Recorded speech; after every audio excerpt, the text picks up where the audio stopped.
कापसासारखा मऊ लुसलुशीत केक तर हवा आहे, परंतु मैद्याचा वापर करायचा नाही, अंड्याचा वापर करायचा नाही, मायक्रोवेव्ह घरामध्ये नाहीये, बेकिंग पावडर आणि बेकिंग सोडा देखील नाहीये।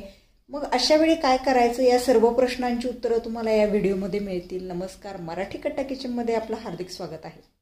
तर रेसिपीला सुरुवात करूया। प्रथम आपण मिक्सरमध्ये 1 वाटी जाड बारीक जो कुठला रवा तुमच्या घरात असेल तो घ्यायचा आहे आणि अर्धी वाटी इथे साखर घ्यायची आहे। याला मिक्सरला आपल्याला छान बारीक वाटून घ्यायचं आहे। मिक्सरला हे वाटून घेतल्यानंतर आता आपल्याला याच्यामध्ये अर्धा कप तेल घालायचं आहे। कोणतंही उगीर वासाचं तेल म्हणजे मोहरीचं किंवा फिल्टर्ड शेंगदाण्याचं तेल इथे वापरायचं नाही। अर्धा कप आपण इथे दही वापरलेलं आहे। आता यामध्ये आपण अर्धा कप दूध घातलेलं आहे आणि हे आपण मिक्सरला फिरून घेणार आहोत। ज्यावेळी आपण अंड घालून केक करतो त्यावेळी अंड्यामध्ये लेसिथिन नावाचा एक पदार्थ असतो, ज्याच्यामुळे आपला केक रेज होण्यासाठी मदत होते। परंतु आपण या ठिकाणी अंड्याचा वापर केलेला नाही, तर याला रिप्लेस कोण करताय तर दही करते। यामुळे मॉइश्चर तर टिकून राहीलच आणि आपला केक देखील रेज होण्यासाठी मदत होईल। इथे 2 सिक्रेट इन्ग्रेडियंट्स घालणार आहे। इथे 1 चमचा नॉर्मल टेम्परेचरचं बटर आणि 1 चमचा गव्हाचं पीठ घालणार आहोत। यामुळे आपला केक एकदम बेकरी स्टाईल होणार आहे आणि थोडंसं व्हॅनिला इसेन्स, याच्या जागी तुम्ही वेलची पूड घालू शकता। 1 पिंच आपल्याला मीठ घालायचं आहे आणि हे सर्व एकजीव होईपर्यंत आपल्याला छान फेटून घ्यायचं आहे। ही प्रोसेस तुम्ही मिक्सरमध्ये केली तरी सुद्धा चालेल। बटरमुळे एक वेगळाच असा रिचनेस या केकला येणार आहे। आपलं आता हे केकचं मिश्रण छान एकजीव झालेलं आहे। आता हे मिश्रण आपल्याला अर्धा तास झाकून ठेवायचं आहे।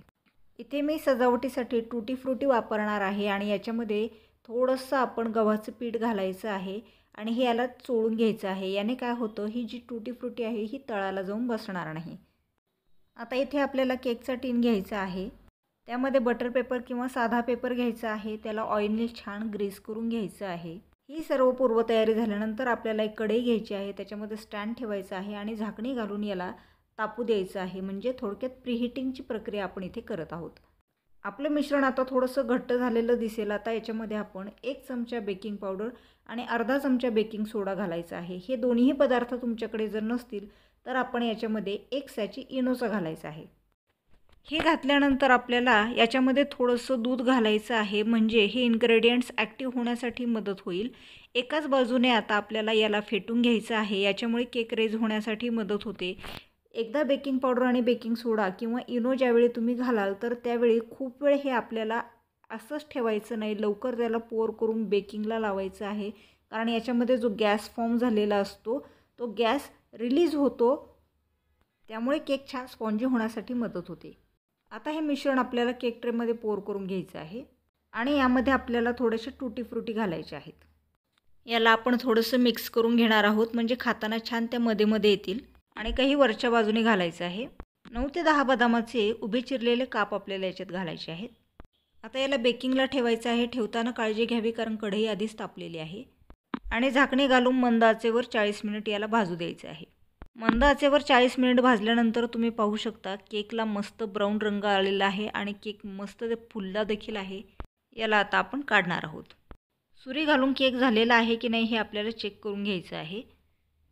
सुरी आपली क्लिअर आहे, म्हणजे केक छान भाजलेला आहे।